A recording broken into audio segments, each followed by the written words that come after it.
Hello everyone and welcome back to my opinion. The first ODI of the series has come to a close. Australia have won this first match by 7 wickets. Let's get into this review. Starting off with the playing 11s, I'll first read out the India 11 that I selected in my preview video and compare the batting positions in my 11 with the positions of the players that they selected in this 11, in today's 11. My 11, I'll first read out the names and then I'll elaborate. KL Rahul at 4, Shreyas Iyer at 5, Akshar Patel 6, if fit Nitish Kumar Reddy number 7, and the three frontline fast bowlers being Arshdeep Singh, Mohammad Siraj, Pradeep Krishna, and not playing Kuldeep Yadav in this match was a correct decision given the surface of Washington Sundar took his place. If you're looking at their 11, I've said many times that if the second wicket falls before the 12th over, KL Rahul should walk out at 4. If the second wicket falls after the 12th over, if you've got a foundation set, there is grounds to send Shreyas Iyer at 4. Now, Shreyas Iyer is batting at 4, whatever the case. Akshar Patel 5, whatever the case. So, in this kind of a surface, you've got someone who opens for the Test team batting at number 6. And I don't understand that. We saw when Shreyas Iyer was sent out at 4. And with the way he was dismissed, people then start saying he's weak to the short ball. In my view, he's not weak to the short ball. He's weak to the moving ball. And usually he's dismissed when bowling outside the off stump. The seamer bowls outside the off stump. In this case, he was caught down the leg side. The ball bounced a bit more. But I feel he's susceptible to the moving ball rather than the short ball. And that's why we saw what happened today. Akshar Patel at 5, he played well. However, when you've got someone who's as technically sound as KL Rahul as number 6, I don't understand why they are keeping him that far back, especially on a surface like this. And they played Harshit Rana ahead of Pradeep Krishna. I wasn't surprised that was the case. And now on the Australia playing 11. I didn't know Manas Labuschagne had only been drafted into the squad recently because Cameron Green was not going to be available for the full series. So I had both of them in my 11, but they didn't take the field. And all 4 who I had left on the bench started in today's 11, where I'd selected Ben Dorshus, Xavier Bartlett, Mitchell Starc, Josh Hazlewood. They played Nathan Ellis. I'd said Nathan Ellis was a defensive bowler when compared to Xavier Bartlett, but they played him. Mitchell Owen, Matt Renshaw, I didn't think would play, but he played, and Matthew Kuhneman being the front line left arm spinner. It was a good toss for Australia to win given the conditions. In my preview, I'd said in the prior 3 matches played at this venue, the seamers have picked 35 wickets, the spinners 7 wickets, and it's been a mid to low scoring affair on the 3 occasions, and we saw that today. But for the India batting lineup, we saw during the ODI World Cup, the top 7 was Shubman Gill, Rohit Sharma, Virat Kohli, Shreyas Iyer, KL Rahul, Hardik Pandya, or Suryakumar Yadav, and then Jadeja number 7, and he was the first left-hander at number 7. Now, in this case, since the England series before the Champions Trophy, they've been sending Akshar Patel at number 5 and KL Rahul at number 6, and I don't understand what the necessity was to make that change, because even if you have a team full of left-arm spinners, do you think that the right-handed batsmen that this India side possess, do you think they can't play spin? Who uses their feet better than Shubman Gill, KL Rahul, Shreyas Iyer? So I don't understand what the need was. And when you're playing in T20 cricket, people may consider the boundary dimensions and all those things.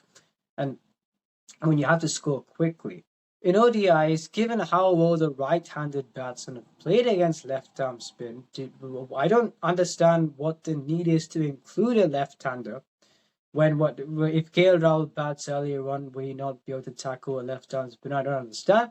And let's say if you're 250 for 3 and a 4th wicket falls, would you rather KL Rahul bat earlier, or would you rather him have to do some power hitting at the end for the last, 10 overs? If he doesn't bat the full 10 overs, maybe he faces 30 balls. So I don't understand that change. I didn't think it was necessary. And I'm not saying India can't do well with that change being made, but I don't think it was necessary. And there's been a question that India fans have wanted answers for as to how will the return of Rohit Sharma and Virat Kohli go on the road to the 2027 World Cup. And according to me, whether they had scored at least 150 in this series or not, you take an example of Virat Kohli where he didn't score runs today. If he scores a 50 in the next match and a 30 in the third ODI, people may say, oh, he's back to prove a point. Some others may say he should retire. Pretend if he scores, let's say, a 40 on the third ODI rather than a 50, or a low 40 rather than a 50, people may say he should retire. And some, if he scores a decently big score, people say he should continue. According to me, determining whether Rohit Sharma and Virat Kohli should continue, I think they should continue, but determining whether they should continue would not be decided just by this 3-match series. They've not played for a long time. They're returning after a long time on this tough surface against this attack. So I don't think what happened today should be taken into consideration.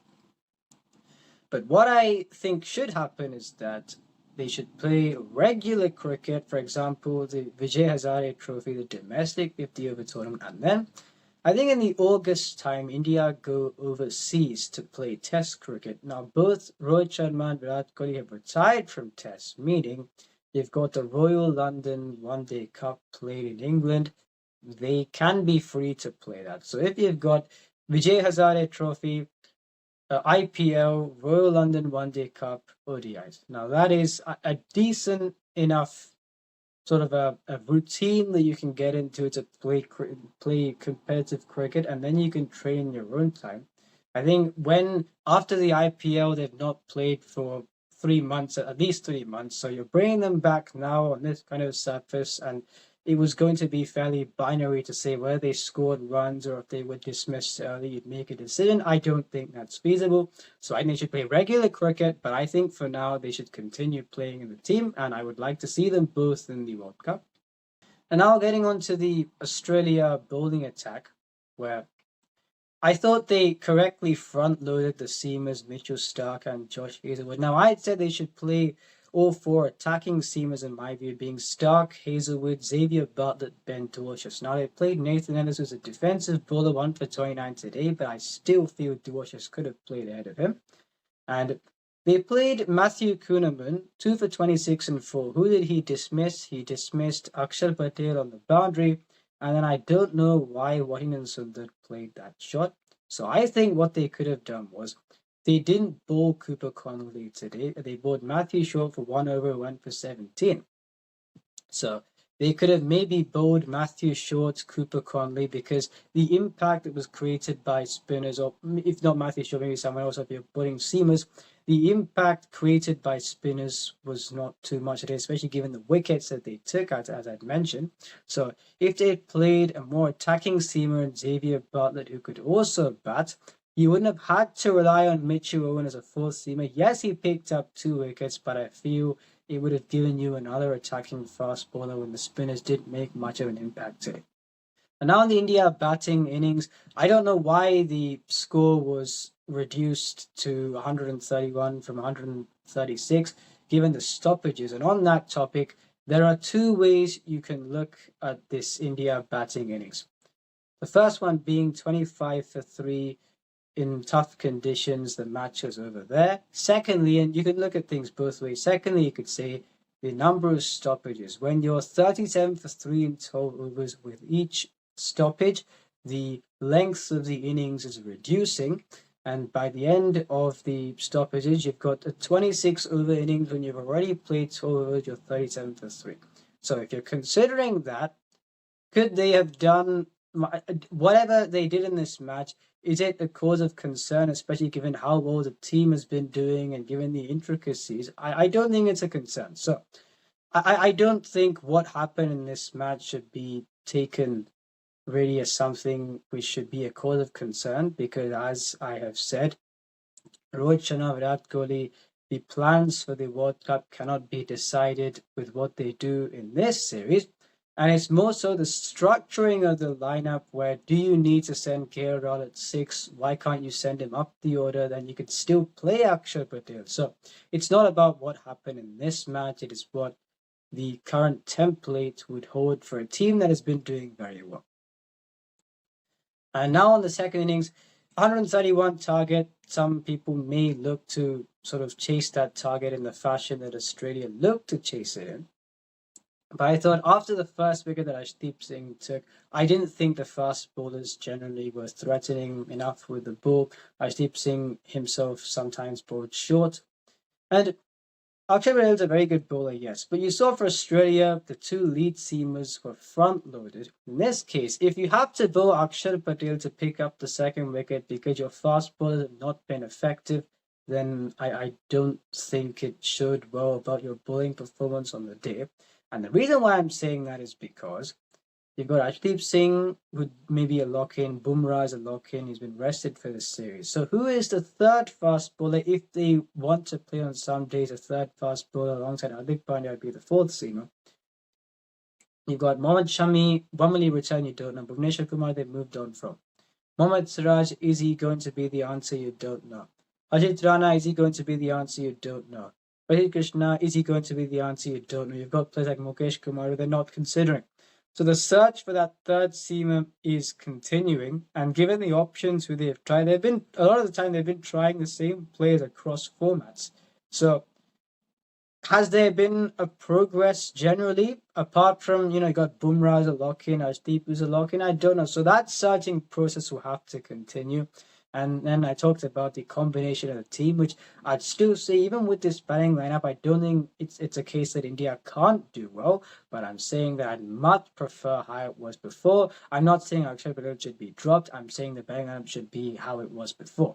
And given that Hardik Pandya has been injured for this series, Nitish Kumar has been selected as a backup for Hardik Pandya. So he has bowled 2.1 overs and he's batted at number 8. And as I mentioned in my preview, if he's supposed to be a backup for Hardik Pandya and he's a fast bowling all-rounder or batting all-rounder, yet you're batting him lower down the order and you're not bowling much, albeit it was a lower scoring match. I don't understand that. I think series should be given for whichever format he plays in. The opportunity for him to bat higher up the order and bowl more should be presented to him. And it wasn't presented to him in the Test series against the West Indies. It's not been presented to him much in this match, despite the close to the first choice team is playing. I hope that he gets an opportunity in the future matches. So that is on that. Apart from that, there's nothing to be concerned about in this case. Let's see what happens. This team has been doing very well. If you enjoy this video, please subscribe, share, friends. This is my opinion. Watch this.